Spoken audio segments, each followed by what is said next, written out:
BOLASPORT.com, Timnas Indonesia berhasil merangsek ke peringkat 3 klasemen grup C putaran ketiga kualifikasi Piala Dunia 2026 zona Asia. Hal tersebut merupakan buntut kemenangan Timnas Indonesia atas Arab Saudi. Sebagai informasi, duel Timnas Indonesia vs Arab Saudi terlaksana di Stadion Utama Gelora Bung Karno SUGBK, Jakarta, Selasa tanggal 19 November tahun 2024. Pada kesempatan tersebut, Timnas Indonesia tampil perkasa. Tim asuhan Sintayong mampu menumbangkan Arab Saudi dengan skor 2-0. Dua gol kemenangan Timnas Indonesia diborong oleh Marcelino Ferdinand. Tambahan 3 poin membuat Timnas Indonesia merangsek ke posisi 3 grup C. Sebagai informasi, Timnas Indonesia sebelumnya sempat mendekam di dasar klasemen. Timnas Indonesia kini bertengger di urutan ketiga dengan raihan 6 poin dari 6 laga. Skuad Garuda juga membuka peluang lolos langsung ke Piala Dunia 2026. Seperti yang diketahui, tim yang bisa mengamankan posisi 2 besar nantinya akan mendapat tiket lolos langsung. Timnas Indonesia sendiri kini memiliki poin yang sama dengan Australia yang berada di urutan kedua. Pada waktu bersamaan, China harus menjamu lawan berat yakni Jepang.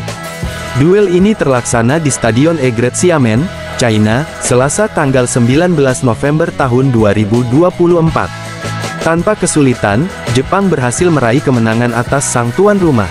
Tim asuhan Hajime Moriyasu mempermalukan China dengan skor 3-1.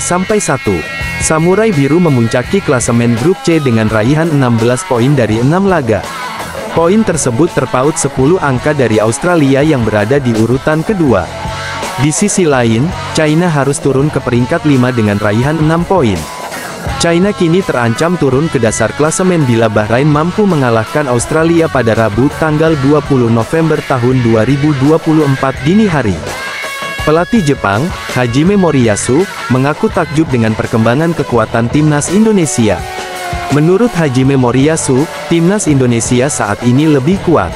Timnas Indonesia menjadi satu-satunya wakil asal Asia Tenggara yang berhasil menembus ke putaran ketiga kualifikasi Piala Dunia 2026 zona Asia. Keberhasilan ini tidak lepas dengan hadirnya banyak pemain keturunan di Timnas Indonesia. Untuk melawan Jepang saja, ada 13 pemain keturunan yang dipanggil Sintayong.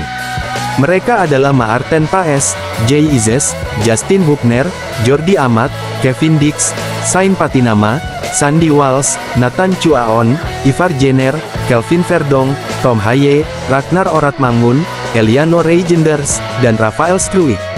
Sebenarnya ada Miss Hilgers yang juga dipanggil Sintayong saat itu. Jepang menang dengan skor 3-1 atas Timnas Indonesia di Piala Asia 2023. Sekarang ini, Timnas Indonesia kembali bertemu Jepang pada laga kelima grup C putaran ketiga kualifikasi Piala Dunia 2026 zona Asia. Duel itu digelar di Stadion Utama Gelora Bung Karno SUGBK Senayan, Jakarta Pusat, Jumat tanggal 15 November tahun 2024. Sekarang kekuatan Timnas Indonesia sangat lebih baik dibandingkan sebelumnya, kata Hajime Moriyasu. Pelatih berusia 56 tahun itu percaya juru taktik Timnas Indonesia, Sintayong, sudah mempunyai taktik dan strategi untuk menghadapi Jepang. Apalagi Sintayong tidak mau kalah di depan puluhan ribu supporter Timnas Indonesia. Saya merasa Coach Sintayong sudah menganalisis gaya permainan kami, kata Hajime Moriyasu. Hajime Moriyasu tidak tinggal diam, Jepang pun sudah sangat siap menghadapi Timnas Indonesia. Target kemenangan dibidiknya dalam laga tandang ini. Kami juga sudah menganalisis permainan Timnas Indonesia. Ia juga mengakui sudah menganalisis permainan Timnas Indonesia. Pelatih Timnas Indonesia Sintayong gembira mendengar hasil pertandingan Australia ditahan imbang Arab Saudi. Ini bisa jadi keuntungan buat skuad Garuda. Australia menjamu Arab Saudi dalam laga kelima grup C kualifikasi Piala Dunia 2026 zona Asia di Stadion Melbourne Rectangular, Melbourne, Kamis tanggal 14 November tahun 2024. Pertandingan antara Australia melawan Arab Saudi ini tak ada pemenang ataupun pencetak gol. Laga sebenarnya berlangsung cukup menarik karena kedua tim beberapa kali menciptakan peluang. Walaupun akhirnya tak ada pemenang dalam laga ini karena Australia ditahan imbang Arab Saudi 0-0. Hasil ini tentu saja menjadi keuntungan buat Timnas Indonesia yang saat ini tengah dalam situasi krusial. Tim Merah Putih saat ini menempati posisi kelima klasemen grup C kualifikasi Piala Dunia 2026 zona Asia dengan mengemas 3 poin. Untuk itu, dengan hasil imbang yang didapatkan Australia dan Arab Saudi ini poin mereka tak akan naik jauh. Dari hasil ini, Australia yang menempati posisi kedua klasemen sementara grup C ini saat ini mengemas 6 poin. Begitu juga dengan Arab Saudi yang menempati peringkat ketiga. Dengan situasi ini, peluang timnas Indonesia untuk merangkak naik pun semakin besar apabila bisa membuat kejutan dalam 2 laga pada November ini.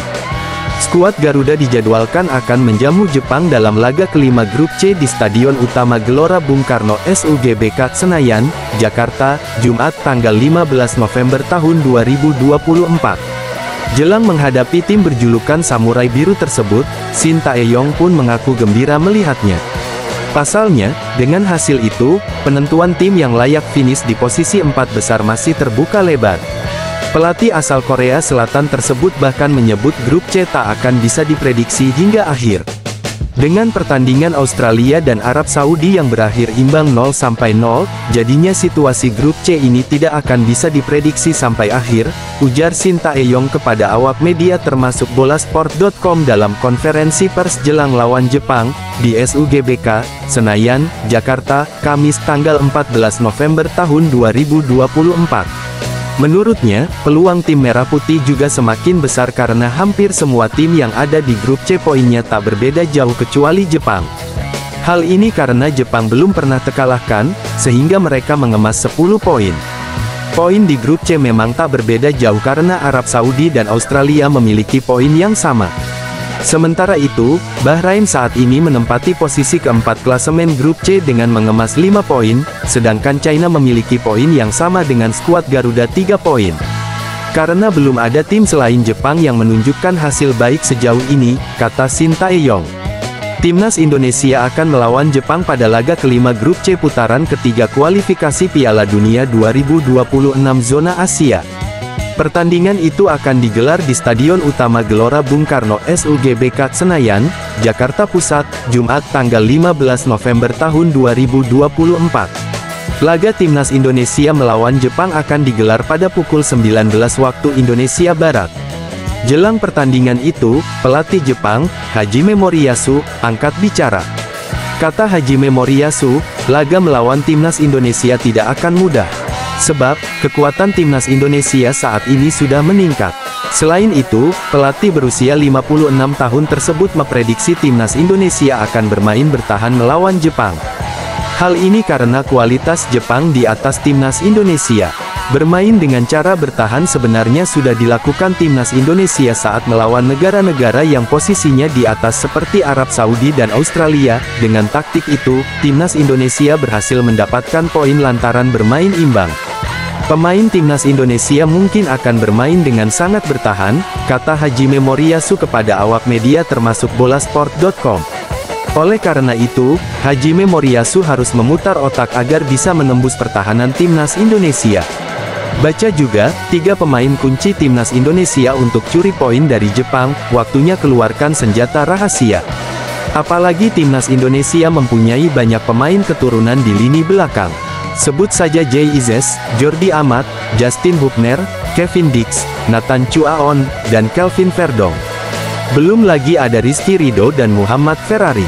Hajime Moriyasu sudah mempunyai cara untuk meminta anak-anak asuhnya bermain bersabar.